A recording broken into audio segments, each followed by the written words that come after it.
యావత్ ప్రపంచం కూడా ఈ రోజున ఒక సెల్ ఫోన్ లేకపోతే, ఒక కంప్యూటర్ లేకపోతే మనుగడ సాగించలేదేమో అనేటటువంటి పరిస్థితి వచ్చేసింది. ఎక్కడికి వెళ్ళాలన్నా, ఒక టికెట్ కొనుక్కోవాలన్నా, ఒక బ్యాంకుకెళ్ళాలన్నా, ఎవరికైనా డబ్బులు పంపించాలన్నా, ఏ విషయానికైనా సరే సెల్ ఫోన్ ద్వారానే అన్నీ చేస్తున్నాం.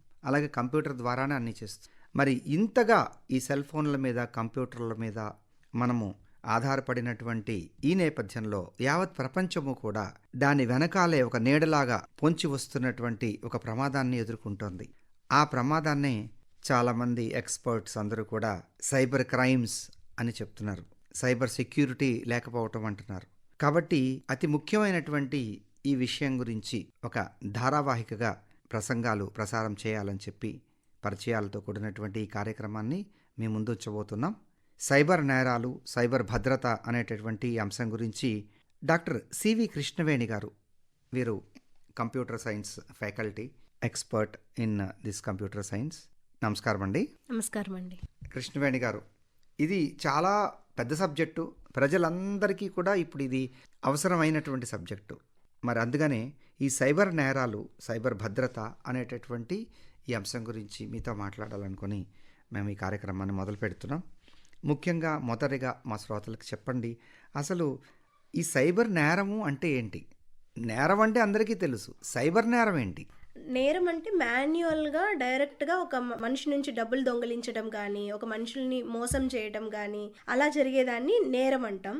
అలా కాకుండా ఇలా దొంగిలించడానికి, మోసం చేయడానికి ఒక నెట్వర్క్ని వాడతారు, ఒక ఇంటర్నెట్ని వాడతారు, స్మార్ట్ డివైజెస్ని, ఎలక్ట్రానిక్ డివైజెస్ని, కంప్యూటర్, మొబైల్ ఇలాంటి వస్తువుల్ని వాడతారు.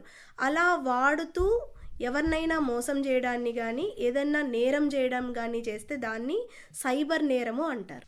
అయితే ఈ సైబర్ నేరము ఇవన్నీ వీటి గురించి మాట్లాడుకునే ముందర ఈ మనం బ్యాక్గ్రౌండ్ చెప్పుకోవాలి. ప్రస్తుతం ప్రపంచం ఎలా నడుస్తోంది, ప్రపంచము ఏ పని చేయాలన్నా దేనికైనా ఎలాగ మనం వాడుతున్నాం, ఏ ఏ పనులు వాటి ద్వారా చేస్తున్నాము, దాని ద్వారానే అందులో చేస్తున్నటువంటి లోపాలు, అందులో ఉండేటటువంటి పరిస్థితుల వల్ల మన వాళ్ళు చేసేటటువంటి నేరగాళ్ళు వాటిని ఆసరాగా తీసుకుని మనకి ముందుకు వెళ్తున్నారు కదా. కాబట్టి ఈ డిజిటల్ ప్రపంచంలో మొత్తం ఎలా నడుస్తోంది, ఉపోద్ఘాతం, ఇంట్రడక్షన్, మనం అసలు ఏంటి, ప్రస్తుతం జీవన విధానము ఎలా వీటి మీద డిపెండ్ అవుతున్నాం చెప్పండి. మార్నింగ్ లేచినప్పటి నుంచి అలారం కూడా మనం మొబైల్లో పెట్టుకునే సిచ్యువేషన్ ఉంది.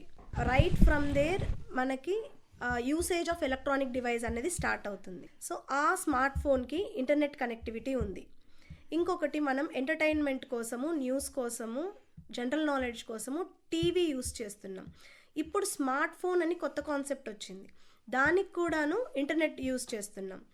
ఆఫీస్కి వెళ్తూ ఉంటాం ఆర్ బస్లో ట్రావెల్ చేస్తూ ఉంటాం, అప్పుడు కూడా వైఫై సిగ్నల్స్ ద్వారా ఆర్ ఇంటర్నెట్ డేటా కనెక్టివిటీ ద్వారా మనతో పాటే టెక్నాలజీ అండ్ ఇంటర్నెట్ ట్రావెల్ చేస్తూ ఉంటుంది. వన్స్ మనం ఆఫీస్కి కానీ కాలేజెస్కి కానీ వెళ్ళిన తర్వాత కూడా మనం కంప్యూటర్తో వర్క్ చేస్తున్నాం. ఇంతకుముందు అయితే పెద్ద పెద్ద రిజిస్టర్లు మనం ముందర పెట్టుకొని రాసేవాళ్ళము. తర్వాత కాలంలో టైప్ రైటర్స్ యూస్ చేసి టైప్ చేసి ఆ ఫైల్స్ అన్ని సేవ్ చేసేవాళ్ళము. ఆ తర్వాత కాలంలో కంప్యూటర్ ఉండేది, ఆ కంప్యూటర్కి ఇంటర్నెట్ కనెక్టివిటీ ఉండేది కాదు. పెన్ డ్రైవ్లు కూడా ఈ తర్వాత కాలంలో వచ్చాయి. ముందు సీడీ డ్రైవ్స్, ఫ్లాపీ డిస్క్లు, వీటి ద్వారా ఒక సిస్టమ్ నుంచి ఇంకొక సిస్టమ్కి డేటా అన్నది ట్రాన్స్ఫర్ అవుతూ ఉండేది. అంటే డేటా స్టోరేజ్కి కంప్యూటర్ వాడేవాళ్ళము. ఆ స్టోరేజ్ ట్రాన్స్ఫర్ చేయటానికి, కమ్యూనికేషన్కి మనం వీలుగా ఇంటర్నెట్ అన్నది వచ్చింది. అప్పటి నుంచి ఏమైంది, ఒక సిస్టమ్ నుంచి ఇంకో సిస్టమ్కి కనెక్షన్ ఇస్తూ వచ్చాం. సో మెయిల్స్ ద్వారా, ఈమెయిల్ ద్వారా మనం డేటా ట్రాన్స్ఫర్, డేటా కమ్యూనికేషన్ అనేది స్టార్ట్ చేసాం. ఏ ఆర్గనైజేషన్లో అయినా transferring of data, transferring of messages ఉంటుంది. అది ఫైల్స్ ద్వారా కాకుండా ఈజీగా జరగడం కోసం, ఈజీగా ఫాస్ట్గా వర్క్ నడవాలి. ఆర్ ఒక ఫైల్లో ఏదైనా రాసాము, అందులో తప్పులు ఉంటే కొట్టేసి మళ్ళీ టైప్ చేయాల్సి వస్తుంది. అలా కాకుండా కంప్యూటర్ అనుకోండి, మనం అందులో చేంజెస్ ఈజీగా పెర్ఫామ్ చేయొచ్చు. ఇలాంటి ఈ సౌకర్యాలు ఉన్నాయి కాబట్టి మనం కంప్యూటర్ యూసేజ్ మ్యాండటరీ అయింది. ఆ తర్వాత డేటా ట్రాన్స్ఫర్ కోసం కూడా నేను ఒక ఫైల్ తీసుకెళ్ళి మాన్యువల్గా ఆర్ అటెండర్తో పంపించక్కర్లేదు, నా హయ్యర్ అఫీషియల్కి ఆర్ నా సబార్డినేట్ నుంచి కూడా అది రానక్కర్లేదు, జస్ట్ బై యూజింగ్ మెయిల్స్ వస్తున్నాయి. సో ఇలా మన సౌకర్యం కోసం స్టార్ట్ చేశాము ఈ internet usage and mobile usage అన్నది.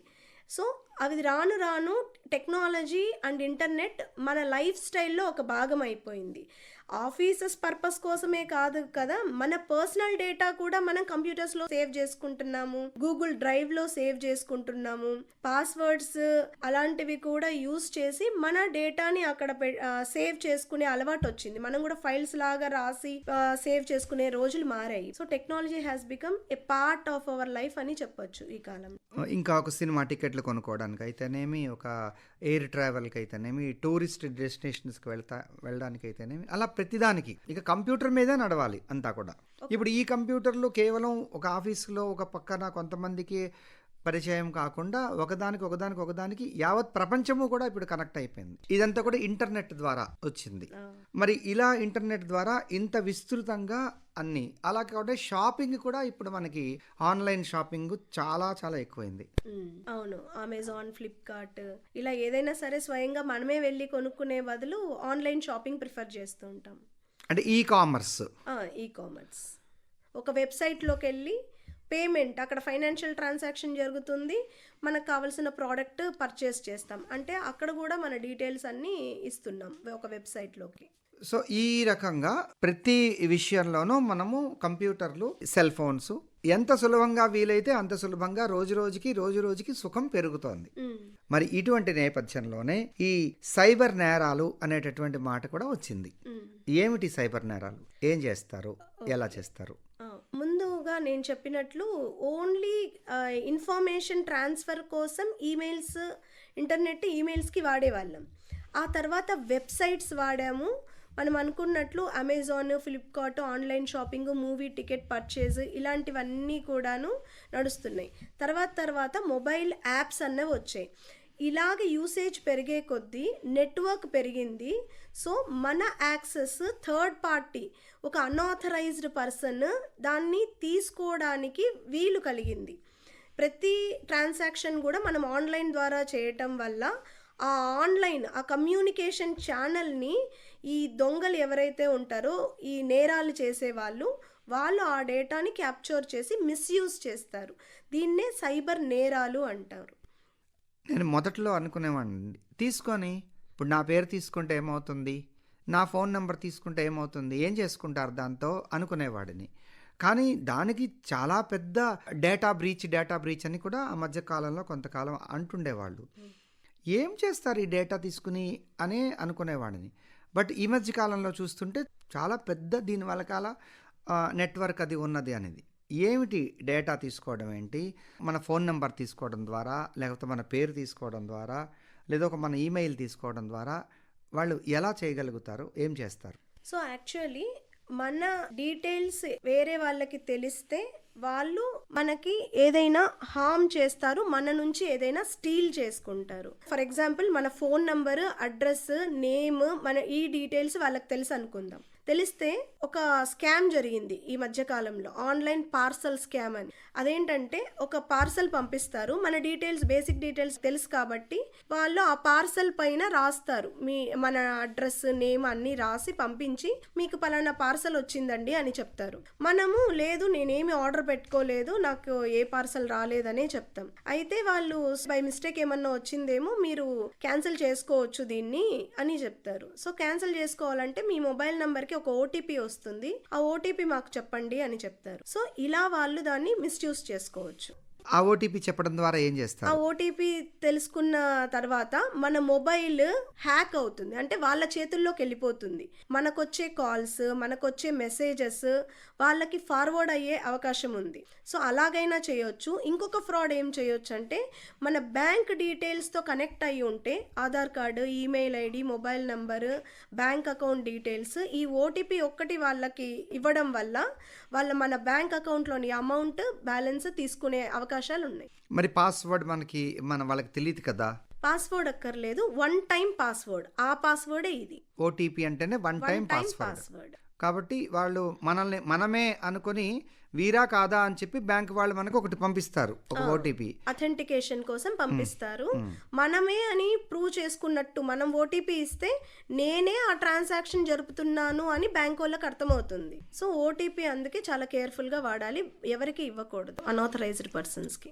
ఇప్పుడు మరి ఈ సైబర్ నేరాలు ఎన్ని రకాలుగా చేస్తున్నారు? అంటే శతకోటి దరిద్రాలకి అనంతకోటి ఉపాయాలని ఒక సామెత చెప్పేవాళ్ళు. మనం ఎంత జాగ్రత్త పడుతున్న కొద్దీ అంతకంటే ఎక్కువగా కొత్త రూట్స్లో వాళ్ళు వస్తున్నారు. అసలు ముందుగా మొదలుపెట్టి ఏ రకంగా డబ్బుల చోరీ కానీ, డేటా చోరీ కానీ, లేకపోతే మనల్ని భయపెట్టడం కానీ, ఇట్లా ఏ రకంగా వాళ్ళు మనల్ని ఇబ్బంది పెడుతున్నారు చెప్పండి ఈ సైబర్ నేరాలలో భాగంగా. సో ఒకటి ఫిషింగ్ అటాక్ అంటాము. అంటే ఇంతకుముందు ఈమెయిల్స్ ఎక్కువగా ప్రచారంలో ఉన్నప్పుడు ఒక ఈమెయిల్ వస్తుంది, మీరు పలానా లాటరీ విన్ అయ్యారు, పలానా అకౌంట్ డీటెయిల్స్ ఇవ్వండి, మీ అకౌంట్లోకి డబ్బులు పడతాయి అన్నది ఒక టైప్ ఆఫ్ స్కామ్. ఇప్పుడు ఎస్ఎంఎస్లు వస్తున్నాయి, మీరు లాటరీ విన్ అయ్యారు అని, అదొక స్కామ్. మనం విన్ అయ్యాం అనుకొని మన బ్యాంక్ అకౌంట్ డీటెయిల్స్ వాళ్ళకి ఇస్తే వాళ్ళ అమౌంట్ బ్యాంక్ అకౌంట్లో వేస్తారు అన్నది, అది ఒక స్కామ్. ఇంకొకటి ఏంటంటే ఒక లింక్ పంపిస్తారు, లింక్ పంపించి ఇది క్లిక్ చేయండి మీకు ఒక గిఫ్ట్ వస్తుంది అలాంటివి చెప్తారు. ఇవి ఎక్కువ ఫెస్టివల్ సీజన్స్లో మనం విషెస్ చెప్తూ ఉంటాం, విషెస్ మీ ఫోటోతో క్రియేట్ చేసుకోవచ్చు విషెస్ అని. ఆ లింక్స్ క్లిక్ చేసినప్పుడు వాళ్ళు మన మొబైల్ డివైస్లో ఒక మాల్వేర్ని ఇన్స్టాల్ చేస్తారు, చేసి దీని యాక్సెస్ని వాళ్ళ చేతుల్లోకి వెళ్తుంది. సో మన కాంటాక్ట్స్, అందులో ఉన్న డేటా ఇన్ఫర్మేషన్ అంతా వాళ్ళకి రీచ్ అవుతుంది. మనం కొన్నిసార్లు మెయిల్ ఐడి, పాస్వర్డ్లు, ఏటీఎం పిన్ నెంబర్లు అన్నీ కూడా మర్చిపోకూడదని మొబైల్లో రాసుకునే అవకాశం ఉంది. సో అలాగ మొబైల్ని ఒకసారి వాళ్ళు హ్యాండ్ ఓవర్ చేసుకున్నారు, వాళ్ళ చేతుల్లోకి వెళ్ళింది అంటే మన ఇన్ఫర్మేషన్ని స్టీల్ చేసి బ్యాంక్ అకౌంట్స్లో అమౌంట్ తీసేసుకోగలరు. ఇక పాస్వర్డ్స్ రిలేటెడ్గా కూడా కొంతమంది పాస్వర్డ్స్ సులభంగా పెట్టుకోవడము, తెలిసిన పాస్వర్డ్స్ పెట్టుకోవడము, డేట్ ఆఫ్ బర్త్లు పెట్టుకోవడము అలా చేస్తుంటారు కదా. ఈ పాస్వర్డ్స్ మీద కూడా చాలా వరకు రీసెర్చ్ చేస్తారు అని చెప్తుంటారు కదా. ఎస్ సార్, యాక్చువల్గా పాస్వర్డ్ అనగానే మన నేమో, డేట్ ఆఫ్ బర్తో, మన నిక్ నేమో అలా పెడతాం. ఇవన్నీ కూడా గెస్సబుల్ పాస్వర్డ్స్, ఎవరైనా సరే గెస్ చేయొచ్చు. గెస్ చేసి ఒక పాస్వర్డ్ని వాళ్ళు యూస్ చేసి they can enter into our bank details or website or email. So అందుకని ఏం చేస్తారంటే కొన్ని రూల్స్ ఉంటాయి. పాస్వర్డ్ అంటే ఒక క్యాపిటల్ లెటర్ ఉండాలి, ఒక స్మాల్ లెటర్ ఉండాలి, ఒక స్పెషల్ క్యారెక్టర్ ఉండాలి, ఇంత లెంత్ ఆఫ్ పాస్వర్డ్, ఇన్ని క్యారెక్టర్స్ ఉండాలి ఆ పాస్వర్డ్కి, అలా రూల్స్ ఉంటాయి. కానీ ఆ రూల్స్ ఫాలో అయ్యి ఇవ్వడం వల్ల కామన్ మ్యాన్ మనం మర్చిపోయే అవకాశాలు ఉన్నాయి. అందుకని ఏం చేస్తాం, సులభమైన పాస్వర్డ్లోకి వెళ్తూ ఉంటాము. But always better to have strong password only. Strong password అంటే వాళ్ళు మనల్ని గెస్ చేయకూడదు, మనం ఎలాంటి పాస్వర్డ్ పెట్టామో గెస్ చేయకూడదు. మన బర్త్ ప్లేస్ కానీ, మన నిక్ నేమ్స్ కానీ, మన చిల్డ్రన్ నేమ్స్ కానీ ఇవే పెడుతూ ఉంటాం. మన మదర్ నేమ్ కానీ, లేకపోతే మన పేరులోని మొదటి అక్షరాలు, @ మన డేట్ ఆఫ్ బర్త్లోని నెంబర్స్, ఫోన్ నెంబర్స్, మనం వెహికల్ నెంబర్స్, ఇలాంటివన్నీ కూడా మనకు సంబంధించినవే మనం పాస్వర్డ్గా పెట్టడం వల్ల మనకు సంబంధించిన ఇన్ఫర్మేషన్ వాళ్ళకి తెలిస్తే పాస్వర్డ్ని గెస్ చేసే అవకాశాలు ఉన్నాయి. ఇప్పుడు వయస్సుతో సంబంధం లేకుండా అందరూ సెల్ ఫోన్లు వాడేస్తున్నారు. అందులో కూడా మనకి పేమెంట్ యాప్స్ అన్నీ చాలా సులభంగా రావటం వల్ల సులభంగా మనీ ట్రాన్స్ఫర్ అవన్నీ చేయడం కూడా జరుగుతోంది. కానీ చాలామంది అబ్బబ్బా ఇవంతా ఇంత కన్ఫ్యూజన్ నేను పడలేనబ్బా, నేను అన్నీ గుర్తుపెట్టుకోలేను అని చెప్పి సాధ్యమైనంత వరకు ఏవో అలా పెట్టుకోవడం జరుగుతుంది. కాబట్టి నేరాలు మరింతగా ఎక్కువగా జరగడానికి అవకాశం ఉంటుందంటారా? ముఖ్యంగా పెద్దవాళ్ళు కానీ. పాస్వర్డ్ అనే కాదు, వాళ్ళకి కొన్ని కాల్స్ వస్తాయి. పెద్దవాళ్ళకి కాల్స్ వచ్చి ఇట్లా మీ పిల్లలు హాస్పిటలైజ్ అయ్యారని కానీ, లేదంటే మీ పెన్షన్ అమౌంట్ మీకు అకౌంట్లో పడలేదు, సో అవ్వాలంటే ఇలా చెయ్యాలి, అలా చెప్తూ ఉంటారు. అమౌంట్ ట్రాన్స్ఫర్ చేస్తే లేదా ఇది క్లిక్ చేయండి మీకు వచ్చిన ప్రాబ్లం సాల్వ్ అవుతుంది, లేకపోతే హాస్పిటల్కి కూడా మనము కొన్ని వెబ్సైట్ కాల్స్ వస్తూ ఉంటాయి, ఇలాంటి డిసీజెస్కి ఇలాంటి మెడిసిన్స్ అని చెప్తూ ఉంటారు. సో ఇట్లాంటివన్నీ పెద్దవాళ్ళని టార్గెట్ చేశారనుకోండి, ఈ పెన్షన్ మీద, financial transactions and health issues మీద, or grandchildren or their children వాళ్ళకు సంబంధించిన విషయాలు తెలుసుకుని దాన్ని వాళ్ళకి రివీల్ చేసి నమ్మించి మోసం చేస్తారు.